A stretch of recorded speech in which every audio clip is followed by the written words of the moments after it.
Bonjour à tous et à toutes! Cette semaine, dans le cadre de la série Divine Influence, nous découvrons l'œuvre grandiose du premier évêque de Québec, François de Laval. Nous accueillons un religieux qui a vécu sous le régime communiste et nous poursuivons notre route de carême. Bienvenue à Lumière du Monde!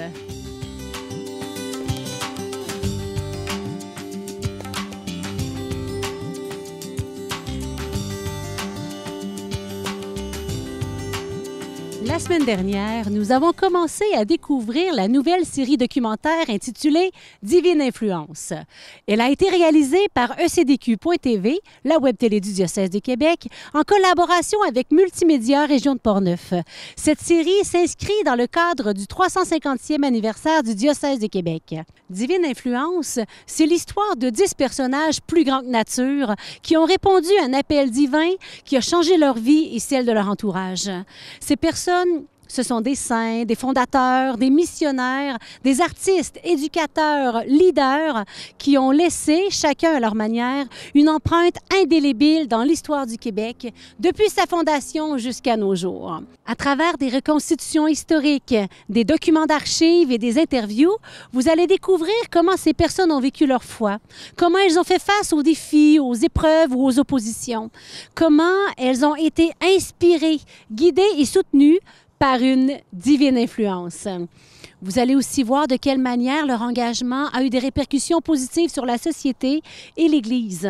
Comment ces personnes ont contribué dans divers domaines, culture, éducation, justice et paix, soins de santé et services sociaux, ici au Québec et ailleurs. Divine Influence, c'est une série télé qui vous fera vibrer, réfléchir, prier et qui vous donnera peut-être envie de suivre, vous aussi, l'influence divine dans votre vie. Sans plus tarder, j'ai l'immense bonheur de vous présenter le second épisode de cette série. Bonne découverte!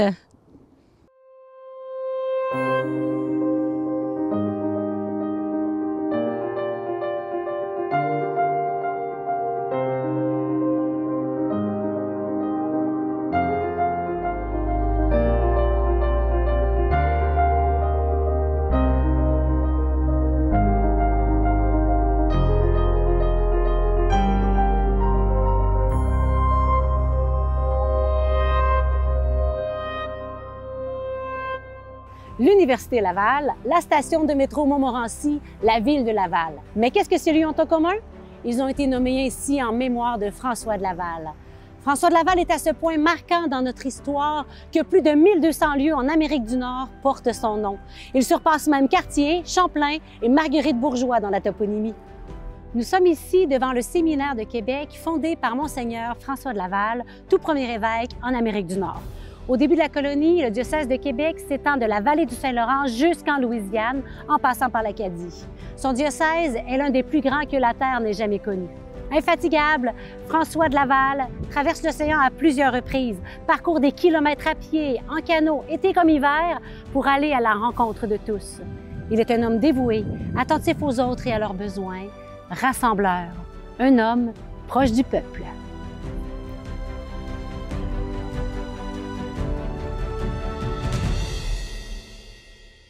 François de Laval naît le 30 avril 1623 à Montigny-sur-Avre, en France. Fils de Hugues de Laval, chevalier et seigneur, et de Michel de Péricard, issu de la noblesse terrienne, François vit une enfance heureuse parmi les siens et découvre la joie des études.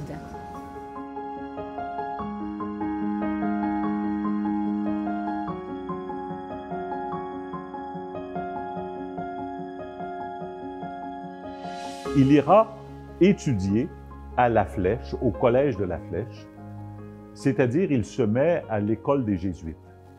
Et ce n'est pas simplement les études en philosophie, etc., en lettres, qui vont le marquer le plus, mais l'ambiance dans laquelle il vit.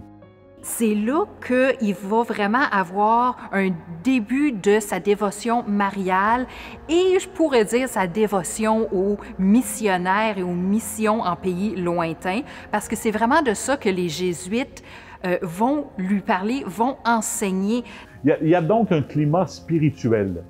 Il va évoluer dans un climat spirituel très important, très fort, qui va le marquer toute sa vie.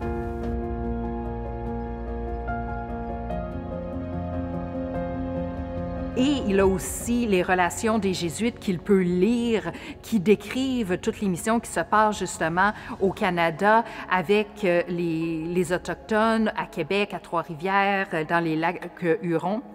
Et ça l'inspire vraiment dès son tout jeune âge. Les Jésuites m'ont appris à aimer Dieu et ont été mes guides dans la voie du salut et des vertus chrétiennes.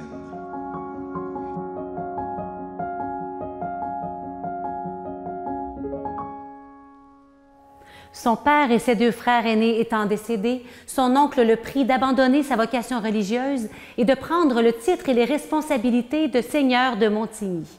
Pourtant, son cœur le pousse vers d'autres horizons. Pour lui, c'était vraiment une vocation et il veut approfondir sa spiritualité, il veut aller dans les missions, il veut aller auprès des gens. C'est un homme de foi, d'une foi à transporter les montagnes. Il a vraiment donné sa vie au Seigneur, donné sa vie pour la cause de l'évangélisation. Il a tout laissé, il a abandonné ses titres de Seigneur. La désappropriation, c'est-à-dire François de Laval qui également ne thésaurise pas, ne prend pas les biens pour lui-même, mais se départit de ses biens. Et cette désappropriation qu'il va apprendre lors de la Société des bons amis et plus tard aussi à l'Ermitage de Caen avec son maître Jean de Bernière, va vraiment être transférée au séminaire de Québec et ça va vraiment constituer une base de cet esprit de grâce qui existait au séminaire. Nous n'avons pas de meilleurs amis que Jésus-Christ. La main de notre Seigneur est infiniment puissante pour édifier. Nous n'avons qu'à lui être fidèles et le laisser faire.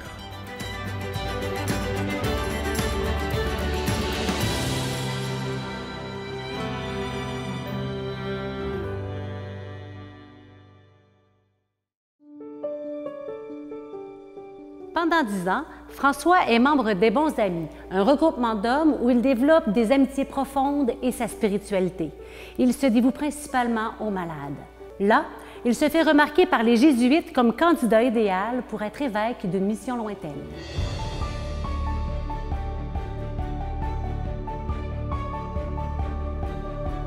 François de Laval était un meneur d'hommes, c'était un leader, il avait une autorité naturelle, c'était un homme qui était doué pour l'administration. Alors il avait un leadership, l'administration, alors tout pour être un évêque de Québec assez marquant. François de Laval foule le sol de la Nouvelle-France pour la première fois le 16 juin 1659. Sur cet immense territoire, la population s'élève à environ 2000 personnes et plus de 60 000 Autochtones de diverses nations y habitent. Dès la première rencontre, les Autochtones sont séduits par sa prestance. Il a vraiment une fascination pour cette culture, un amour pour cette culture. Il aime jaser, prendre du temps avec eux. Quand il arrive, il fait chaque cabane, une par une, pour aller rencontrer les familles. Les gens le touchent beaucoup. Arrivant ici, il ne tarde pas à entreprendre une visite pastorale.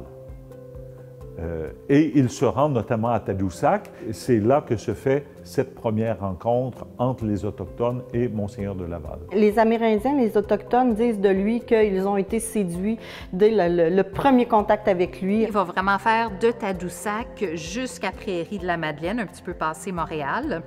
Et il le fait des 2 façons qui étaient possibles de le faire à l'époque. Alors, soit à pied et en raquette en hiver, ou à canot. C'est un homme d'une grande charité. Une grande charité et il a le charisme d'être présent aux gens. Et c'est certainement ça qui a fait que les Autochtones l'ont accepté, l'ont admiré, ils l'ont aimé. Il était présent surtout aux malades et aux pauvres, aux plus pauvres de la société. Il faut se faire aimer par sa douceur, sa patience et sa charité, et se gagner les esprits et les cœurs pour les gagner à Dieu.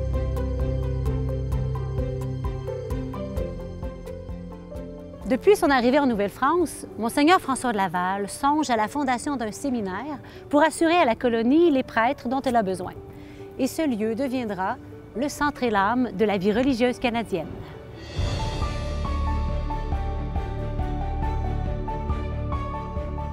Le séminaire de Québec, c'est le coup de génie de François de Laval.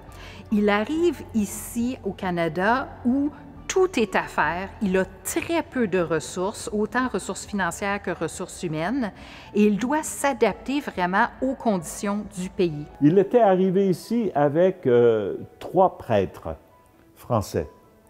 2 ne durent pas. Il fait froid, c'est dangereux.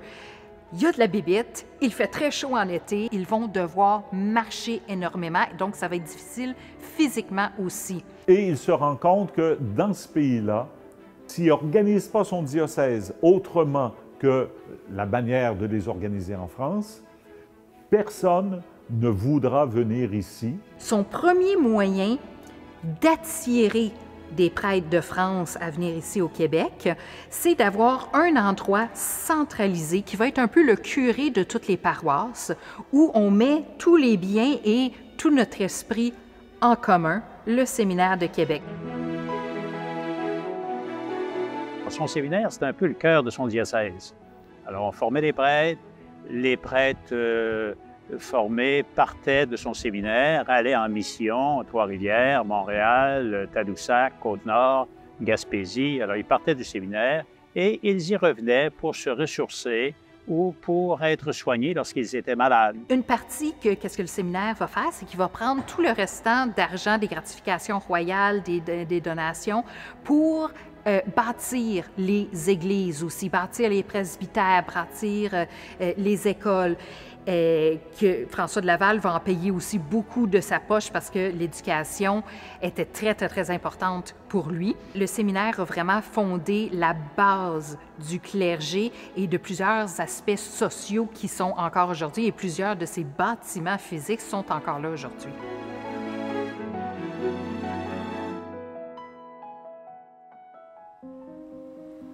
François de Laval porte une attention particulière aux membres des Premières Nations. Lorsque les commerçants font le trafic d'eau-de-vie pour les exploiter par la suite, Monseigneur François de Laval se dresse face à eux pour protéger la dignité et l'intégrité des Autochtones. Alors, dès son arrivée à Québec, parce que ce n'était pas un problème nouveau, François de Laval est alerté par ce problème du trafic de l'eau-de-vie avec les Autochtones. Et si ça arrive dès le début de son épiscopat ici, ça va durer tout le temps de son épiscopat.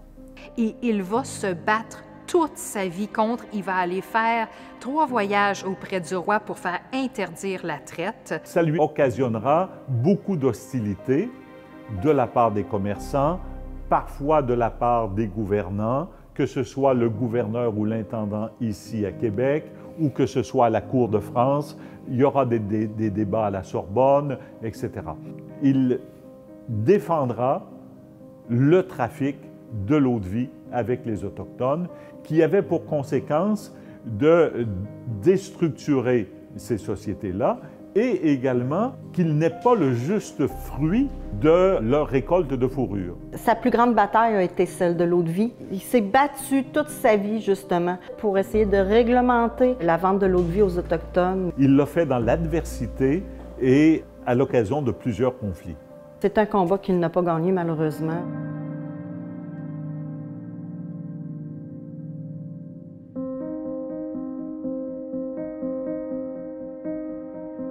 Le 6 mai 1708, Monseigneur François de Laval meurt à Québec à l'âge de 85 ans. Il s'est dévoué pendant 49 ans à la Nouvelle-France, ce pays si cher à son cœur. C'est un homme dévoué, proche des gens et des pauvres qui vient de s'éteindre. Le pays pleure la mort de son tout premier évêque, de cet homme de grande qualité. Il y a un homme d'une grande charité, avec beaucoup d'attention aux autres, spécialement aux plus pauvres, aux malades. Le frère Roussard disait qu'il donnait tout ce qu'il avait. Il donnait de la nourriture, des vêtements, de l'argent, et il s'est vraiment laissé désapproprier par les pauvres. Il passe jusqu'à un tiers de sa rente annuelle pour acheter ses tissus pour les pauvres. Il va leur prêter son jardinier, il va leur prêter des vaches à lait, il va vraiment donner de ces choses, même de sa cuisine, pour aider ceux qui sont plus pauvres. Il y avait le souci des malades aussi.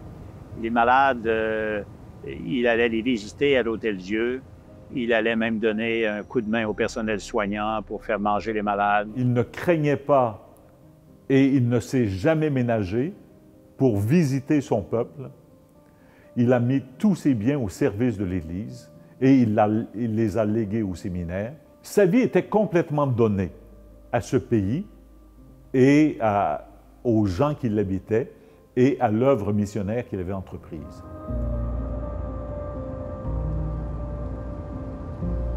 Donc, un homme d'une grande générosité, d'une grande charité, un homme d'une grande simplicité aussi. Et on l'aimait énormément. À sa mort, on a dit vraiment que c'était un saint.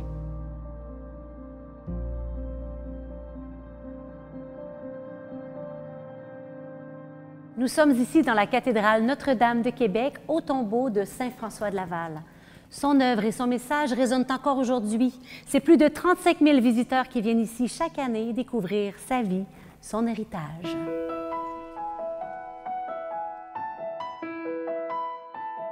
François de Laval, c'est un homme d'audace, un visionnaire et quelqu'un qui veut des bases solides, que ça soit droit et que ça puisse continuer dans la bonne voie.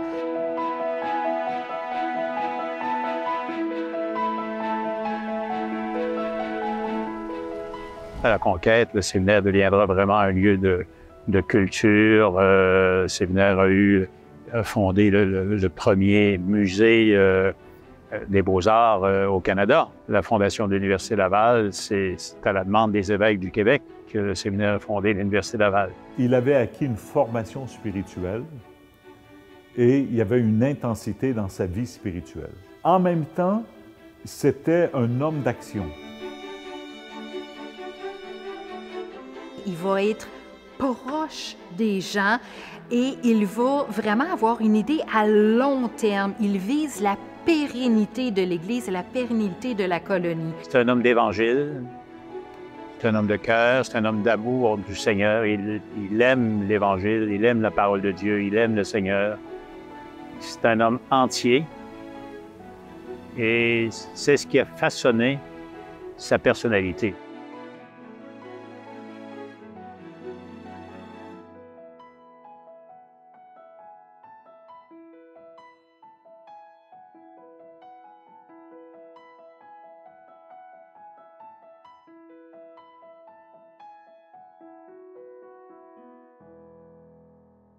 En 2024, le diocèse de Québec vous invite à célébrer ses 350 ans d'histoire, de sens et d'action. Venez traverser la Porte Sainte, marcher sur le chemin Capoa et vivre le pèlerinage des fondateurs de Québec.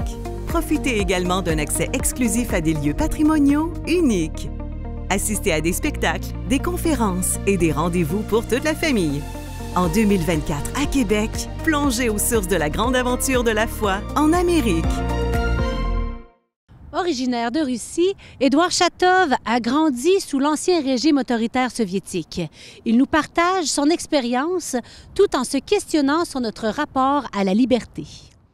Ce qui est peut-être le plus difficile dans le régime communiste, c'est qu'on n'imagine pas jusqu'à quel point, sous le prétexte de l'égalité, on instaure le totalitarisme. Et sous le prétexte de bien commun, on instaure la destruction de la confiance et la surveillance de tout le monde.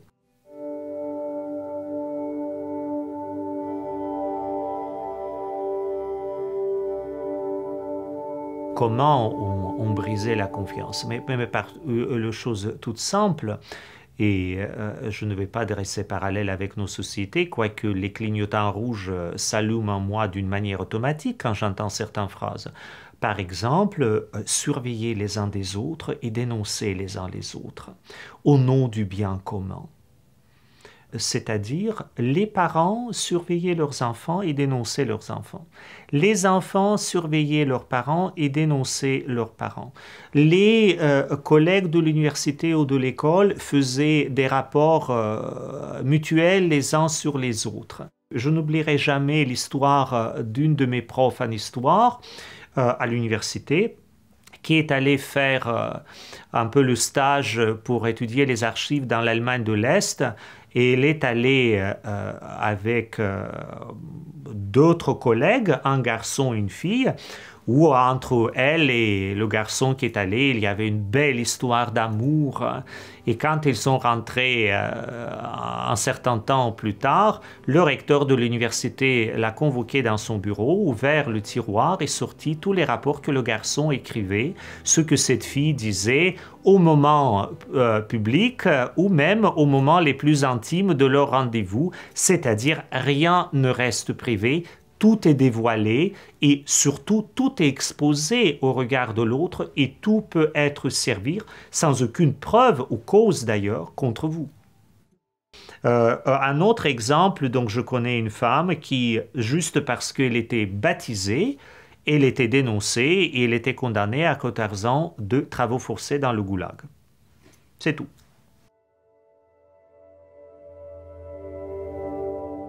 Mais toutes les sociétés tendent toujours vers le totalitarisme ou vers l'anarchie.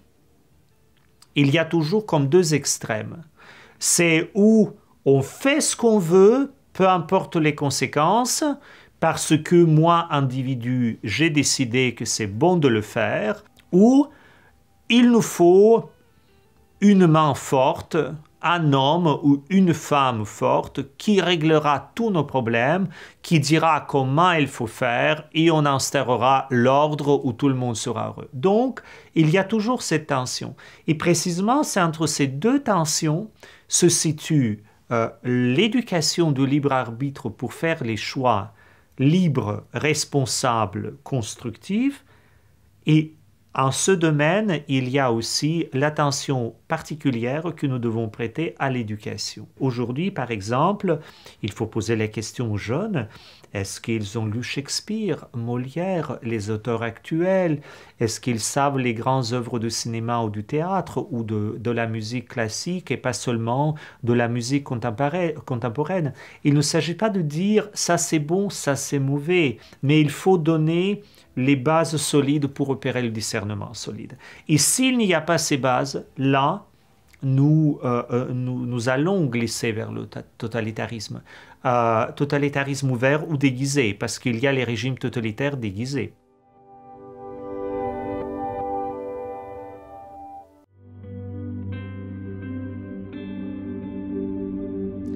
Aujourd'hui, je voudrais vous parler d'un sujet qui me tient à cœur et qui concerne chacun de nous, la soif. Mais la soif de quoi? La soif de l'essentiel, la soif d'une vie en plénitude, la soif d'amour, la soif de Dieu. Nous sommes dans la 3e semaine du Carême, ce temps de 40 jours qui nous prépare à célébrer Pâques, la victoire de Jésus sur la mort. La semaine dernière, on a médité sur le thème du désert, ce lieu de la soif où nous sommes confrontés à nos vulnérabilités et nos fragilités, mais où nous pouvons aussi découvrir la présence et la fidélité de Dieu.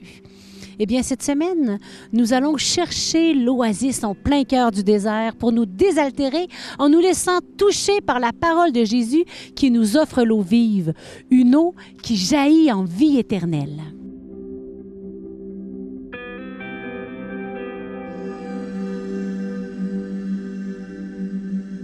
Mais c'est quoi cette eau vive dont nous parle Jésus?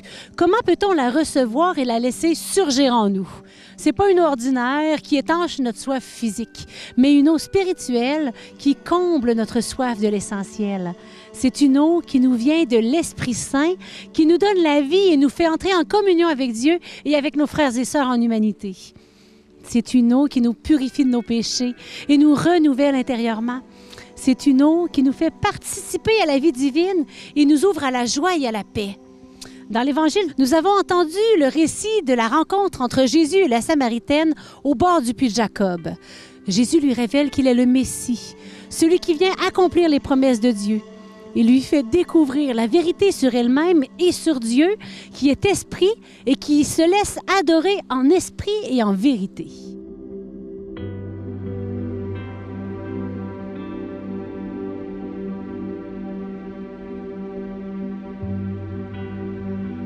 Mes chers amis, je voudrais vous poser une question. Avez-vous soif? Avez-vous soif de l'essentiel, de vie en plénitude, de bonheur, de sens? Avez-vous soif d'amour, de paix, de pardon? Si vous avez soif, sachez que Dieu, lui, le premier, a soif de vous. Il a soif de votre cœur, de votre confiance, de votre amitié. Il a soif de vous combler, de vous guérir, de vous sauver.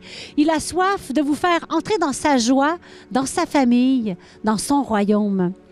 Pour qu'il puisse étancher notre soif, il nous suffit simplement d'aller boire à sa source. La source de Dieu, c'est Jésus. C'est lui qui donne l'eau vive, l'eau qui désaltère pour toujours, l'eau qui devient en nous source jaillissante de vie éternelle.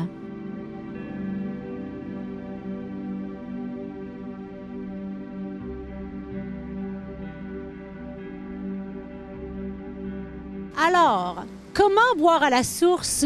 Comment recevoir l'eau vive que Jésus nous offre? Il y a plusieurs moyens, mais je voulais vous en proposer quelques-uns. Lire et méditer l'Évangile de la Samaritaine que l'on retrouve au chapitre 4 de l'Évangile de Jean et se demander « Qu'est-ce que Jésus me dit à travers cette parole? Quelle est l'eau vive dont j'ai soif maintenant, aujourd'hui?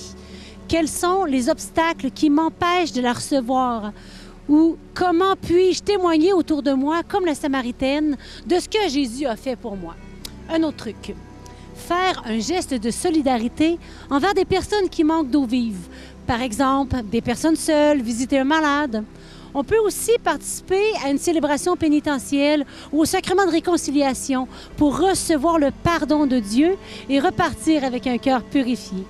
Ou encore se joindre à une veillée de prière ou à un temps d'adoration eucharistique pour adorer Dieu en esprit et en vérité et lui confier nos intentions personnelles et celles du monde.